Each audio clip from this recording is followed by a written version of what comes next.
여러분들이 너무나 잘 아는 이 마태복음 17장, 마가복음 9장과 누가복음 9장에도 동일한 말씀이 있는데요. 오늘은 마태복음 17장으로 한번 은혜를 나눠보고자 합니다.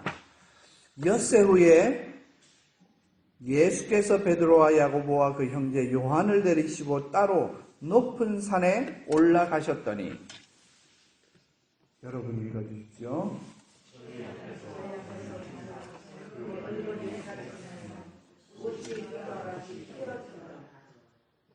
때에 모세와 엘리야가 예수로 더불어 말씀하는 것이 저희에게 보이거늘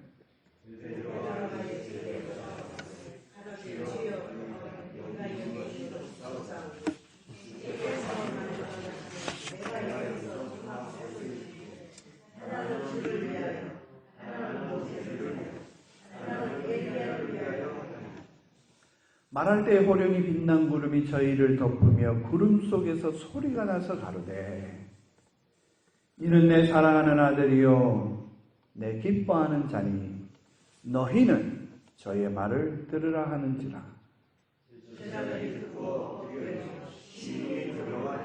예수께서 나와 저희에게 손을 대시며 가라사대 일어나라 두려워 말라 하신대.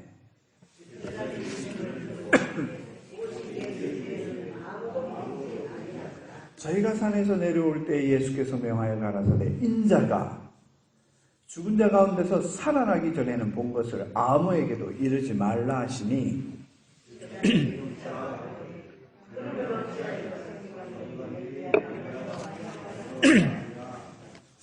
예수께서 대답하여 가라사대 엘리야가 과연 먼저 와서 모든 일을 회복하리라.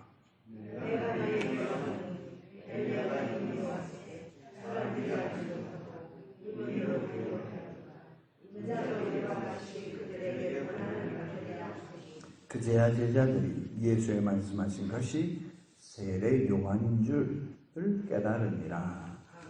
아멘. 여러분, 예수님께서 베드로, 야고보, 요한이라는 딱 세 명만 데리고 특별한 장소에마다 가신 것이 몇 성경 구절이 있습니다. 특별히 세 번을 우리가 기억할 수 있는데요.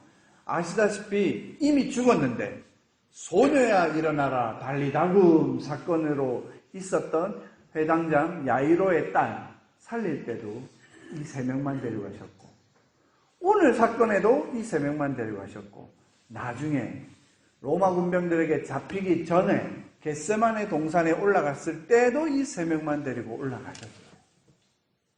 왜 그러셨을까? 구체적으로 여러 가지 학자들이 얘기하지만 정확한 부분에 대해서는 사실은 알 수가 없습니다. 왜 이 세 명만 데리고 왔을까? 베드로, 안드레, 야고보, 요한도 있고 마태도 있고 여러 명이 있는데 왜 세 명만 데려갔을까? 정확하게 성경에서는 왜 데려갔는지 모릅니다. 천국 가서 물어보려고 합니다. 그러나 유대인들의 법적인 의미에서 세 사람의 증인이 있을 때 이들이 한 말은 뭐가 될까요? 진실이 됩니다. 그래서 예수님이 죽은 자를 살리셨다? 겟세마네 동산에서? 그리고 베드로, 이 모세와 엘리야를 만났는데 예수님 외에 이 세 명이 증인으로서 아이위트니스로서 복음을 전하고 그 일들이 기록한 사실을 누구나 다 알기에 정확하게 이름과 몇 명이 이 사건의 장소에 있었는지를 가르쳐주고 있습니다. 그런데요, 오늘 만난 분들이 너무 신기합니다. 모세와 엘리야를 만났어요. 이것을 어떻게 보느냐에 따라서 사실 저도 이 부분에 대해서 모세는 돌아가셨잖아요. 돌아가신 분이 어떻게 다시 나타날 수 있지요? 그리고 엘리야는 여러분 잘 아시잖아요. 여기에도 기록했듯이 열왕기하 2장에 보면 불말과 불병거 타고 회리바람으로 하늘로 올라가신, 성경에서 기록된 죽지 않고 하늘로 올라가신 두 명 중에 한 분이잖아요. 한 분은 에녹이고 아담의 7번째 조상. 60년 살다가 65년을 살다가 300년 동안 하나님과 동행하며 살다가 하나님이 데려가신 분, 에녹. 이것도 우리는 몰라요. 천국 가서 여쭤봐야 되겠죠. 어쨌든 그 다음으로 두 번째가 엘리야였는데, 이 엘리야는 죽지 않고 어디 계시다가 예수님을 만나러 왔는지, 이런 걸로 이렇다 저렇다 왈가왈부 하면 2단 3단 되기 딱 좋습니다. 어쨌든 그런 것들을 여러분 신경 쓰지 마세요. 본질은 다른 데 있으니까. 어쨌든 이 두 분이 어떻게 나타나셨는지 몰라도 예수님 앞에 나타나셨어요. 그리고 무슨 대화를 했을까? 저는 거기에 더 관심이 있어요. 그런데 성경에서도 무슨 대화를 했는지 정확하게 말씀하시진 않아요. 그런데 오늘 본문에 보면 이런 말씀을 하십니다. 무슨 말씀을 하시냐면 딱 한 가지 얘기합니다. 예수로 더불어 말씀하시는 것이 저희에게 보이노니 3절에 얘기해놓고 그 다음에 무슨 말씀하셨는지 없어요. 분명히 이 두 분이 예수님과 더불어 말씀을 하셨어요. 무슨 말씀하셨는지는 성경에서 안 나오지만 여러분, 그래서 마가복음, 누가복음이 있어요. 마가복음 말고 여러분 누가복음 한번 찾아볼까요? 여기 보시면 제가 이미 누가복음 9장 이렇게 얘기해놨지만 누가복음 9장 31절, 제가 설교 노트에도 간단하게 적어놨는데 누가복음 9장 31절 제가 한번 읽어드리겠습니다. 뭐라고 되어 있냐면 이렇게 표현을 하고 있어요. 영광 중에 나타나사 장차 예수께서 예루살렘에서 별세하실 것을 말씀할세, 이렇게 되어 있습니다. 여러분, 별세할 것이 뭐죠? 별세. 돌아가신다는 거죠. 돌아가신다는 것을 옛날 한문으로 또 이렇게 좀 고상한 단어로 별세하셨다, 이런 말씀 하잖아요. 제가 존경하는 분 중에서 이중표 목사님이 있는데요. 한국의 한신대학교 이제 나오신 분인데, 이제 잘 아시는 교회 목사님이셨는데, 이분이 별세 신학이라는 단어를 쓰셨어요. 그래서 저 서울권에 있는 대학에서는 별세 신학, 그런 책도 있습니다. 즉 뭐냐? 예수 그리스도의 죽음의 신학. 닮아서 우리들도 이 세상에서 예수 안에서 죽은 자처럼 겸손히 살아가자, 이런 내용일 건데요. 그 별세라는 단어가 바로 여기 누가복음 9장 31절에서 얘기합니다. 즉 지금 마태복음에 등장하지 않지만 누가복음에서는 모세하고 엘리야가 예수님의 죽음에 대해서 얘기하시는 거예요. 이 사건 이후 이제 지나면 예수님이 이제 십자가에 못 박혀 돌아가시잖아요. 그러면서 예수님에 대해서 이야기하시는데, 공식적으로 예수님은 어떤 사건을 이야기하냐면, 여러분 다시 마태복음 17장인데요. 마태복음 17장 1절 바로 앞에 뭐 있냐면 엿새 후에 이랬어요. 그러면 여러분, 이 엿새가 언제 엿새 후겠어요? 그러니까 뭘 봐야 되냐면 16장 위에를 보시면 됩니다. 16장, 여러분 너무나 잘 아는 말씀이에요. 주는 그리스도시여 살아계신 하나님의 아들이십니다 라고 하는 베드로의 고백이 나와요. 이 베드로의 고백이 여러분 너무나도 잘 알잖아요. 예수님이 제자들에게 물어요. 어떻게 묻냐? 가이사랴 빌립보, 저도 이제 예루살렘에 갔을 때 10살에 가고 했는데, 가이사랴 빌립보에 딱 가서 뭐라고 하냐면 예수님이 제자들을 딱 모아놓고 세상 사람들이 나를 누구라고 하지? 그러니까 뭐라고 하냐면, 어떤 사람은 뭐라고요? 엘리야, 세례요한, 예레미야, 선지자 중에 한 사람입니다 이랬어요. 그럴 때 예수님이 둘째 질문이 뭐였습니까? 그러면 너희는 나를 누구라? 남들이 뭐라고 하는 거는 둘째 치고, 너희 제자들 너희는 나를 뭐라고 생각하느냐 하니까, 그때 베드로가 주는 그리스도시여 살아계신 하나님 아들입니다. 이 믿음의 고백 위에 예수님이 뭐를 하셨죠? 바요나 시몬아 네가 복되도다 하시면서 천국의 열쇠도 줬고 교회 설립에 대한 이야기도 하셨지만, 이때부터 공식적으로 하신 말씀이 뭐였냐면 이겁니다. 예수 그리스도께서 십자가에 돌아가실 거고 3일 만에 부활할 거를 공식적으로 이 믿음의 고백에 위해서 예수님이 허락을 하시고 말씀하십니다. 이 사건 이후에 누굴 만나요? 모세와 엘리야를 만납니다. 그리고 이 모세와 엘리야는 그 예수님에게 나타나셔서 별세하실 것, 돌아가실 것, 즉 예수님의 십자가의 죽음에 대해서 얘기하셨고 그 다음에 저는 한 가지만 더 붙이면 부활에 대해서도 이야기하셨지 않은가 싶습니다. 그러면서 예수님이 제자들에게 이런 표현을 합니다. 니네가 만일 나를 따라오려거든. 여러분, 성도는 뭐죠? 성도? 한자죠. 그냥 성도 한자를 너무 저는 좋아하는데요. 거룩한 무리들이에요. 무리라는 것은 무엇인가를 따라가는 사람들이에요.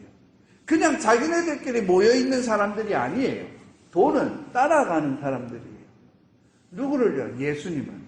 예수님을 따라가기 위해서는 예수님이 너희가 나를 따라오기 전에는 무엇을 확실히 알아야 되냐면 예수님의 십자가의 죽으심과 부활에 대해서 확실히 알고 그 믿음 안에서 나를 따라오다 보면 교회가 세워질 것이고 그런데 나를 따라오려면 너희 성도는 어떤 사람이냐? 여러분 16장 25절 한번 보실까요? 16장 25절.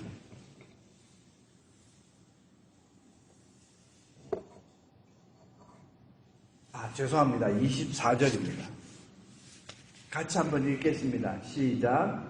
이에 예수께서 제자들에게 이르시되 아무든지 나를 따라오려거든 자기를 부인하고 자기 십자가를 지고 나를 쫓을 것이다. 여러분, 자기를 부인하고 자기 십자가를 진다. 여러분, 이게 바로 우리의 삶이 되어야 되는 줄 믿습니다. 남의 십자가 필요 없습니다. 내 십자가 지면 됩니다. 그리고 남 탓할 필요 없습니다. 나를 부인하시면 됩니다. 여러분, 이 두 가지의 타이틀은 평생 우리 성도의 신앙인의 나침반과 좌표가 되어야 됩니다. 어떤 일이 생길지라도 이 두 가지 좌표와 이 나침반만 가지고 가면 성도로서의 길을 갈 수 있다라고 확신합니다. 니네가 나를 따라오려면 예수님을 따라가는 성도는 자기를 부인하고 자기 십자가, 이게 내 인생의 나침반이에요. 믿음의 나침반입니다. 그렇게 하면서 말씀 딱 하신 다음에 엿새 후에 예수님이 모세와 엘리야를 만나는 거예요. 여러분, 모세에 대해서는 제가 얘기 안 해도 다 알지만 제가 오늘 딱 두 구절만 여러분께 찾아보려고 합니다. 설교 요약에도 있는데요. 물론 신명기 34장 다 아시는 말씀인데 신명기 34장은 모세의 죽음에 대해서 썼어요. 한번 보시겠습니까? 신명기 34장 맨 마지막 장이지에 7절. 모세가 모세 오경을 쓰면서 신명기까지 썼는데 공식적으로는요 33장까지 쓴 것으로 얘기해요. 34장은 후대에 이스라엘 랍비들이 첨가한 성경으로 얘기하는데 거기 7절에 한번 다 같이 읽어볼까요? 34장 7절 시작. 모세의 죽을 때 나이 120세나 그 눈이 흐리지 아니하였고 기력이 쇠하지 아니하였다. 전순정 집사님, 사실 눈이 흐리지 않고 기력이 쇠하지도 않았는데 사람이 죽을까요? 여러분 인생 살아오시면서 혹시 돌아가시는 분을 직접 보신 분들 계십니까? 부모님이든 친구든 이렇게 성도에 돌아가시는 것을 숨이 걷어지는 것을 직접 보신 분이 있으신지는 모르겠지만 많은 사람들의 이야기는 기력이 돼야 돼요. 저도 미국에 있을 때 아버님 돌아가신 소식을 듣고 제가 한국에 나가서 미국에 이제 10년 만에 한국을 나갔는데 아버지 옆에서 돌아가신 직전까지 있었던 사촌 형님이 그러시더라고요. 정부만 네 아버지가 가장 좋아하는 게 짬뽕이 아니냐. 해물 짬뽕을 좋아하신대요. 그날도 아버지께서 우리 집에 오셔가지고 그 작은 아버지 뭐 사드릴까요? 했더니 짬뽕 한 그릇 먹고 싶다고 시켜드리면 우리 아버님이 키가 작지만 어쨌든 짬뽕 한 그릇 후루룩 드신대요. 그런데 희한하게 그날은 정말로 그냥 두 숟가락 먹고는 못 먹겠다 이래서 안 먹으시죠. 삼촌 뭐 드셨어요? 아니 나 오늘 하루 종일 안 먹었어요. 작은 아버지 왜요? 그랬더니 속이 안 받네. 제가 이 이야기를 여러분한테 얘기했더니 그러더라고요. 돌아가실 때 되면 모든 기력이 쇠해서 무슨 기력이 쇠하냐? 소화 기능이 떨어져서 아예 음식 드시기가 한 모금 먹기가 힘들다고 하십니다. 그런 얘기 많이 들어서 저희 아버님도 그러고 나서 이틀 뒤에 돌아가셨대요. 그 얘기를 해주시면서 마음이 아팠긴 한데 오늘 모세 보세요. 기력이 안 쇠했대요. 또한 저도 지금 노안이 와서 이거 3중 초점 렌즈입니다. 이렇게 보면 많이 보이고 이렇게 보면 돋보기가 끼어져 있습니다. 노안이 와서 눈이 흐려졌어요. 그런데 뭐라고 하냐면 이 모세는 눈이 흐리지 아니하였대요. 기력이 쇠하지 아니하였대요. 그리고 그 뒤에 보시면 뭐라 했냐면 모세가 뭐예요? 그 묘를 아는 자. 6절 보세요. 6절. 벳볼 맞은편 모압 땅에 있는 골짜기에 장사되었고 오늘까지 그 묘를 아는 자 없었더라 되어 있어요. 저는 왜 성경에 이런 성경을 써놨지? 여러분 이런 성경 구절이 모세 외에는 없습니다. 그런데 한 가지 놀라운 사건이 신약에 있어요. 여러분 예수님의 동생들 중에 2명이 성경을 기록했다는 사실을 아시죠? 누구지요? 야고보서와 유다서를 지은 유다입니다. 자, 그 유다를 한번 찾아볼까요? 요한계시록 바로 앞에 있습니다. 찾기 힘드시면 요한계시록 신약성경 맨 앞 뒤로 가서 바로 그 앞에 요한계시록 앞에 유다서인데 유다서 한 장밖에 없어요. 1장 9절입니다.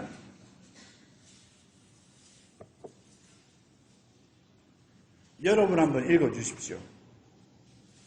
시작.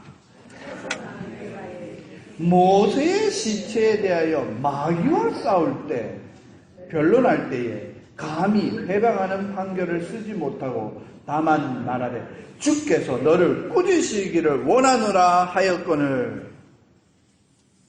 여러분 이 성경 여러분 안 읽어보신 분 아무도 없을 거예요. 신기하네요. 아니 천사장 미가엘이 나타난 것도 신기하지만 아니 마귀가 나타나가지고 모세 시체하고 싸웠대요. 변론했대요. 저는 그렇게 생각해요. 예수님의 동생 유다가 예수님께 뭔가 한마디 들은 게 있어서 이렇게 성경에 기록했겠지. 여러분 신기하지 않습니까? 아니 뭔 시체를 갖고 싸워요. 그것도 천사와 마귀가요. 무슨 영화에나 나올 법한 이야기 아니겠습니까? 무엇 때문에 싸웠을까요? 그거는 이제 맨 마지막에 있습니다. 그 다음에 여러분 이 모세라는 사람은요 무엇의 대표자냐면 바로 율법, 특별히 유대인들을 말할 때 토라, 우리 기독교인들이 말할 때는 모세오경, 즉 성경의 율법의 기준이요. 모든 유대인들은 죽을 때까지 본다는 성경, 거기에다가 유대인들의 아이들은 레위기를 시작으로 레위기, 창세기, 출애굽기, 민수기, 신명기 이렇게 배워가는 이 성경, 그게 바로 모세를 대표해요. 근데 이 모세라는 사람보다는 모세는 율법의 대표자가 돼요. 제가 읽어드리겠습니다만은 누가복음 여기 성경이 여기도 기록되어 있으면 24장 마지막 장이죠. 44절에 이렇게 이야기합니다. 뭐라고 얘기하냐면 3가지를 얘기합니다. 또 우리와 함께한 자 중에 두어 사람이 무덤 44절이죠. 24장 24절이 아니라 또 또 이르시되 내가 너희와 함께 있을 때에 너희에게 말한 바. 예수님께서 제자들에게 너희들과 함께 있을 때 내가 뭘 말했냐면 곧 모세의 율법과 선지자의 글과 시편에 나를 가리켜 기록된 모든 것이 이루어져야 하리라 한 것. 여러분 이게 무슨 뜻인지 아세요? 이게 바로 모세 오경, 선지서, 시가서, 즉 구약 성경 39권을 전체를 얘기하는 거예요. 예수님이 제자들을 하고 있을 때에 예수님이 제자들에게 무엇을 가르쳤냐? 구약 39권, 모세 율법과 선지자의 모든 글과 시편에 나에 대해서 기록한 성경. 이 말은 뭘까요? 예수님은요, 신약 성경이 없었어요. 구약 성경만 있었잖아요. 예수님이 이 땅에 오셔서 선포한 말씀은 구약 성경이었어요. 그 가운데 나에 대해서 기록한 것. 즉 그 말은 구약 성경의 본질은요, 예수 그리스도예요. 많은 사람들에게 그 얘기 들었어요. 구약을 무시하면 안 돼요, 여러분. 많은 성도들이 신약 성경 읽기를 편하게 생각하세요. 왜? 나 예수 믿으니까. 나 예수님 믿기 때문에 예수님과 관련된 성경을 봐야지. 그래서 사복음서, 또 예수님에 대해서 편한 성경만 보는 경향이 너무 짙어요. 우리 아버지도 목사였고 나도 목사하면서 얼마나 많은 성도들 봐왔게요. 여러분 생각해 보세요. 예수님이 이 땅에 오셔서 신약을 말하신 적이 없어요. 그분 자체가 신약이시니까. 그분은 무엇에 대해서요? 모세의 율법과 선지자의 모든 글과 시편에 대해 나에 대해 기록한 걸 너희에게 가르친 것을 너희가 기억나게 하리라. 그 율법이라는 것, 지금도 유대인들의 존재 가치의 의미는 율법이잖아요. 그래서 모세를 가장 좋아하고 존경하고 유대인과 관련된 많은 영화 제작자들이 모세와 관련된 영화를 제작하는 거예요. 지금까지도. 거기에 2단과 3단이 들어가고 유대인들이 기독교를 무시하려고 엉뚱한 이제 모세 관련된 영화 만들어내고 노아와 관련된 영화 만들어내지만 어쨌든 우리는 영화는 영화니까요. 재밌게 보시고 말씀 안에서 여러분 사셔요. 두 번째, 엘리야를 볼까요? 엘리야는 여러분 너무나 잘 아세요. 열왕기하 2장 11절에 보면 엘리야는 이미 불병거 타고 하늘로 올라갔고, 그런데 말라기 한번 볼까요? 말라기 4장 5절입니다.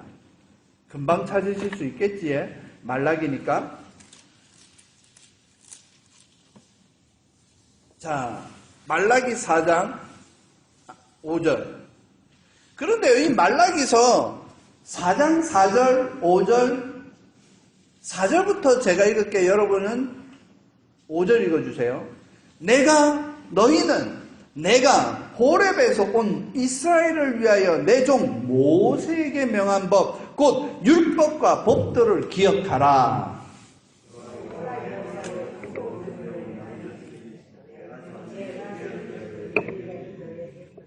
여러분 말라기서에 보면서 모세와 엘리야가 등장하는 걸 기억하신 분 몇 명이나 있을까 모르겠지만 보세요. 하나님께서 더 이상 너희에게 말하지 않겠다고 400년 넘는 시간 동안 말씀을 끊으시기 직전에 하신 말씀이 말라기잖아요. 세례요한 올 때까지 400년 이상 하나님이 말씀하시지 않았고 처음 말씀이 뭔가에 예수님이 이 땅에 오실 것을 천사든 성령을 보내셔서 말씀하시는 게 그게 다였어요. 그 이 말라기에 모세와 엘리야가 등장해요. 모세는 역시나 율법과 법도를 기억하라. 누구에게? 이스라엘에게. 마지막 말라기 1장에 제발 너희 중에 성전문을 닫았으면 좋겠도다. 이런 말씀 하시잖아요. 너희들은 예배하지 말아라 이러면서 성전문을 닫으래요. 그러면서 하나님이 하신 말씀이 모세와 엘리야를 기억하라. 바로 5절에 나오는 오늘 우리가 마태복음 17장에 제자가 질문하죠. 엘리야가 그럼 언제 옵니까? 이미 왔다. 그런데도 너희가 대우하지 않았냐? 그 엘리야가 세례 요한을 뜻하는 것을 그제서야 깨닫더라. 마태복음 17장에서 읽으셨지요. 그 내용이 바로 요거예요. 내가 선지자 엘리야를 너희에게 보내리니. 너무나 신기하지 않습니까? 말씀. 모세 엘리야가 그냥 온 게 아니에요. 바로 하나님의 구약의 말씀을 이루는 것을 보여드렸고, 그 구약을 말씀하신 예수님께서 십자가 지고 돌아가시기 직전에 모세 엘리야를 만난 겁니다. 그런데 저는 한 가지 의문이에요. 5절에 보면 보라 여호와의 크고 두려운 날이 이르기 전에 이런 말씀이 있어요. 여러분, 예수님의 초림, 즉 예수님이 이 땅에 오시는 것을 어떤 성경도 여호와의 크고 두려운 날이라고 표현한 성경은 아무것도 없어요. 이상하다. 엘리야는 왔고 마태복음에도 세례 요한이 엘리야라고 했고 그게 맞아요. 그 지금 엘리야가 직접 또 나타났잖아요. 변화산성에서 모세 엘리야를 만났잖아요. 다 맞아요. 초림의 예수님을 만났어요. 그런데 여러분, 특히 선지서, 모세오경이나 선지서도 마찬가지지만요, 많은 성경이요, 예수님이 이 땅에 오신 것을 선포하는 말씀 맞아요. 그러나 여러분 반드시 기억할 것은요, 예수님은 이 땅에 두 번 오시는 거 아시죠? 첫 번째는 2000년 전에 오셨던 초림의 예수님. 두 번째는요, 바로 재림입니다. Second coming. 예수님이 이 땅에 오시는 재림을 세상 사람들은 뭐라고 표현하죠? 종말이라고 표현합니다.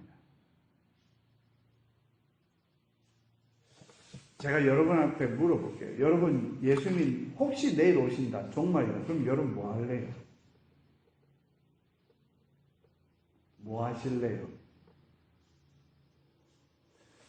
그냥 직장 다니시고 하루 세끼 드시고 주님께서 주신 기쁨 안에서 평안하게 먹고 마시고 주무시면 돼요.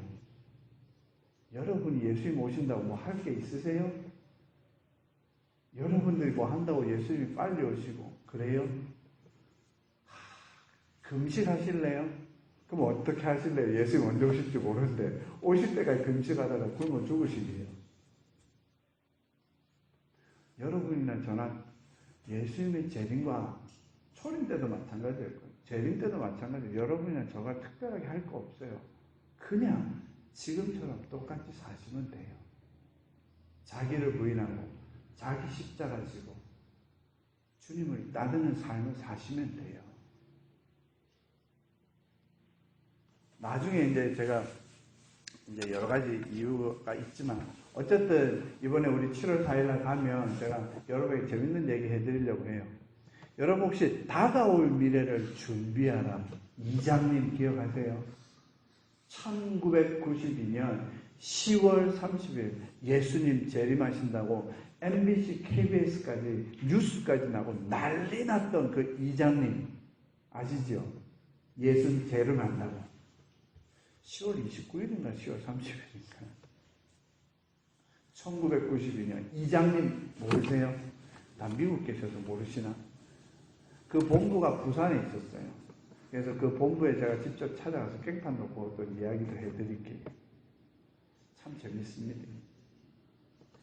왜 이야기를 하냐면요, 정말 그 사람들의 본부로 갔더니 부산의 어떤 큰 지하실에다가 이따만 그 저희 교회 한 2배 되는 큰 지하실에다가 그 옆에 컵라면, 신라면이 뭐 이런 거 찬데 거기서 먹고 자고 하면서 24시간 기도하면서 예수님의 재림을 준비한대. 왜? 이장님이가 10월 며칠에 온다고 했으니까 거기서 몇 달 전부터 한 반 정도는 자기 재산 다 팔아갖고 와갖고 거기서 이제 먹고 마시면서 하고, 제가 왜 그거 찾아갔냐면 저희 교회 청년부, 그때 저도 청년이었습니다. 저희 후배 청년이 거기 가가지고 빠져가지고 걔 구하러 갔다가 한번 가가지고 1시간 반 동안 재밌는 일 벌이고 온 적이 있거든요.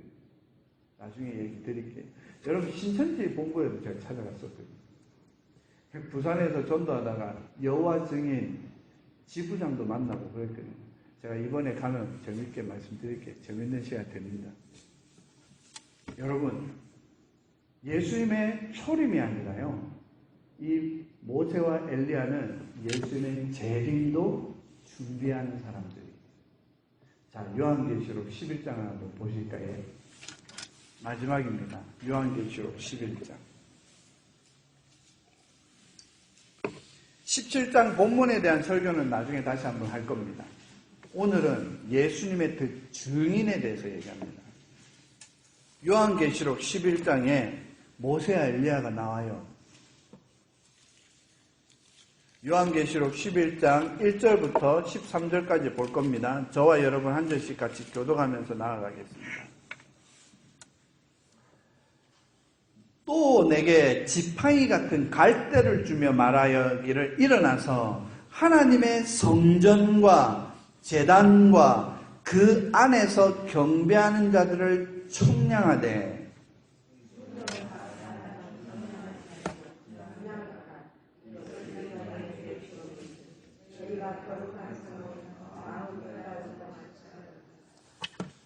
내가 나의 두 증인에게 권세를 주리니 저희가 굵은 베옷을 입고 1260일을 예언하리라.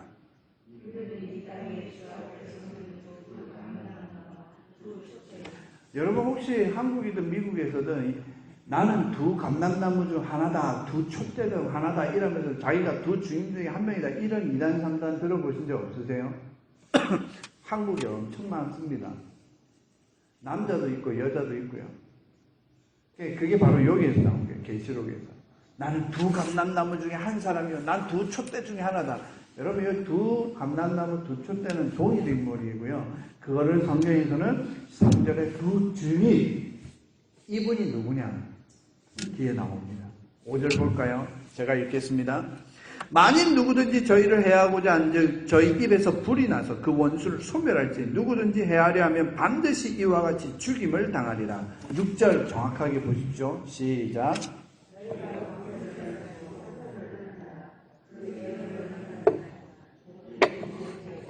여러분 이분이 누구예요? 그렇지, 엘리야죠. 여러분 나중에 야고보서 5장 17절 읽어보시면요. 야고보서 5장이에요.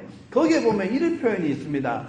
엘리야는 우리와 성정이 같은 사람이 돼 기도하여 3년 동안 비를 오지 못하게 하였고 또 기도하니 비가 내렸다. 그 말이 야고보서를 통해서 우리에게 말씀하시는데 그 말씀이 또 요한계시록에 기도하고 예언하는 날 동안 비 오지 못하게 하였다는 거예요. 자, 그 다음에 또 시작.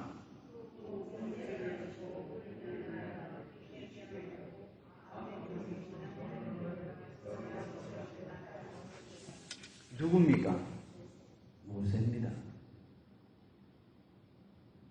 나중에 그 뒷부분은 여러분이 읽어보시고요. 여러분, 요한계시록에 두 증인과 두 감람나무와 두 촛대가 아직 예수님 재림하시지도 않았어요. 예수님 재림하시기 직전에 1260일이라는 단어는 뭐냐면요. 유대인들은 한 달을 30일로 계산해요. 우리는 29일도 있고 28일도 있고 31일도 있지만 유대인들은 무조건 30일로 계산해요. 그러다가 12년이 지나면 30일 동안 계산했던 그 계산법이 틀려져요. 그래서 13년째가 되면 유대인들은 13개월을 보내요. 그래야 13년마다 돌아가면서 뭐가 될까요? 정확하게 개수가 맞아요. 우리는 31일이 있어서 그 개수가 맞는데 유대인들은 안 맞아요. 그래서 1260일은 42달. 여러분이 들어봤던 이야기 3년 반이에요. 3년 반. 그래서 점삼년 반이 어떻고 후삼년 반이 어떻고 여기 나오잖아요. 점삼년 반은 이방인들에게 42달 동안 짓밟히다가 갑자기 두 증인이 나타나서 또 42달 동안 이게 점삼년 반 후삼년 반이에요. 여러분 종말론에 대해서 엉뚱하게 알고 계시면 성경을 엄청나게 무시하고 성경도 아닌 종말론에 휩싸여서 엉뚱한 소리 하실 수 있습니다. 여러분 나중에 시간 되는 대로 제가 말씀드리겠지만 신경 쓰지 마세요. 종말론이 저와 여러분하고 무슨 상관이에요. 예수님 오실 때가 되면 오시겠지. 뭐 어떤 분들은 살아서 모세 엘리야 보실 수도 있겠네요. 여러분 그런 이야기 아니에요. 나중에 천국 가서 모세 엘리야 만나시고요. 이 마지막 종말론의 사역은 그분들에게 맡기시면 돼요. 우리가 설치지 않아도. 여러분 많은 사람들이 종말론이 세상이 지구가 이렇고 저렇고 이라고 연세 많으신 목사님들이 이제 마지막 때가 됐다 하지만 저는 웃겨요. 마지막 때가 된 거를 천지창조 이것만 알고 있으면 의미가 없잖아요. 모세하고 엘리야가 와야 되는데. 그렇지 않습니까?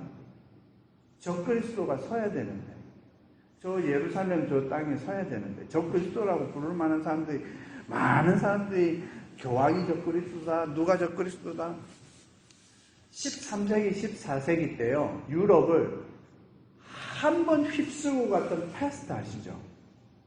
여러분, 그때 유럽 인구의 최소한 반이 그 병에 걸렸고, 그 중에 4분의 3이 다 죽었잖아요. 유럽 그때 역사를 읽어보시면요, 패스트가 지나갈 때 유럽의 마을마다 죽어간 많은, 그러니까 한 마을 전체가 그냥 폭삭 다 죽은 그런 마을들이 수천 군데고, 공식적으로 역사가들이 전체 유럽의 3분의 1이 죽었대요. 무엇으로? 병으로. 그때 수도사들하고 많은 수도원이 생기고요, 많은 그때 당시 로마교나 기독교인들이 예수님 오신다고 했어요.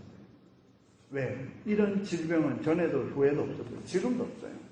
지금 팬데믹으로 한 4천만 명, 전 세계에서 4천에서 5천만 명이 죽었대요. 그 말은 뭘까요? 대한민국 인구 똑같은 숫자가 이 팬데믹 2년 만에 병으로 죽으신 분들이에요. 이곳으로 또 예수님 오신대요. 여러분 제발 말 맞다나 지구온난화가 돼서 어떻게 되든 지진이 나서 일본이 폭삭 다 망하든 그런 거 신경 쓰지 마시고요. 예수님 오시는 거는 저와 여러분의 소관이 아닙니다. 종말론이 왔으니 종말이 됐으니 우리가 신앙을 잘 지켜야지. 지키실 필요 없어요. 그냥 지금처럼 사셔요. 지금 신앙 지키시는 것이 가장 중요하지 않을까요? 왜냐? 여러분 제가 여기에 썼어요. 모세와 엘리야는요, 구약의 사람이잖아요. 구약 시대 때 하나님의 말씀을 직접 기록한 바로 그 사람들이잖아요. 그리고 엘리야는 그 말씀을, 기록된 말씀을 증거하기 위해서 그런 말씀을 선포했던 선지자잖아요. 그래서 율법과 모세인데 이분들이 무슨 이유인지 몰라도 시체가 없어졌고 마귀하고 싸우고, 그럼 엘리야는 순천에서 갔는데 갑자기 예수님, 초림의 예수님을 만나러 이 땅에 오셨다가 무슨 말씀하는지 모르지만 어쨌든 예수님의 죽으심을 기대하셨고, 그런데 요한계시록 갔더니 이분들이 재림의 예수님 직전에 오셔서 또 이 세상에서 하나님의 말씀을 선포하신대요. 여러분 메시아 이분들이 뭐 하시겠어요? 나중에 읽어보세요. 계시록 뒤편에 하나님의 말씀을 선포하세요. 이분들은 구약의 사람인데 신약의 시대에 와서 신약의 마지막 때를 위해서 준비해요. 하나님의 말씀을 선포하는 사람이에요. 구약 때는 예수님의 이 땅에 오실 것을 예언한 분이고, 신약의 시대에는 그 예수님을 증거하는 증인의 삶을 사셨습니다. 저와 여러분은 어떤 삶을 살까요? 저와 여러분도 예수님의 증인의 삶을 사는 것이 바로 우리가 살아가는 이유입니다, 여러분. 예수님의 재림이 이 땅에 오시기 전까지 어떤 시간, 어떤 장소에든지 우리는 말씀을 의지하고 우리에게 명령하신 일, 뭘까요? 저는 그렇게 생각합니다. 영혼을 구원하고 제자를 삼는 일. 첫 번째, 내 영혼을 구원하기 위해서 여러분이 어떻게 살아야 될까요? 자기를 부인하고 자기 십자가 지고, 자기를 부인하고 자기 십자가 진 이 사람들이 뭘 하느냐? 아직도 예수님을 주는 그리스도, 저 살아계신 하나님의 아들이라 고백하기 이전에 있는 사람들, 교회만 그냥 오는 썬데이 신자들, 아니면 아직도 교회 한번 오지 못하고 복음 한번 듣지 못한 그 영혼들에게 예수님의 십자가와 부활을 가르치고 나서야 그분들이 뭐가 돼요? 그제서야 예수님께서 십자가에 죽으실 것을, 부활하실 것을 알려주시고 그들에게 교회의 반석이 되는 베드로라는 이름과 천국을 열 열쇠를 주시죠. 이게 뭐냐? 이제부터 이제 제자가 되어져 가요. 여러분, 그것을 하다 보면 주님 오시는 줄로 믿습니다. 세상이 멸망하고 어쩌고저쩌고 이거는 그분들이 하실 일이에요. 우리는요, 저희는요, 우리 교회는요, 영혼을 구원하고 제자 삼는, 내 영혼을 내가 구원하고, 여러분 성경 읽고 기도하면서 우리 양 집사님 기도하신 것처럼 살아야 되고, 그 다음에 내가 죽을 때까지 할 일이 뭘까요? 복음 전하고 영혼을 구원하고 나와 같이 예수님 만나는, 예수님 만나고 예수님 믿는 성도로 만들어가는 삶. 내 자녀들을 먼저, 그 다음에 내 이웃을, 그 다음에 땅 끝까지 이르러 선교사의 사명을 감당하는, 이게 교회가 할 일입니다.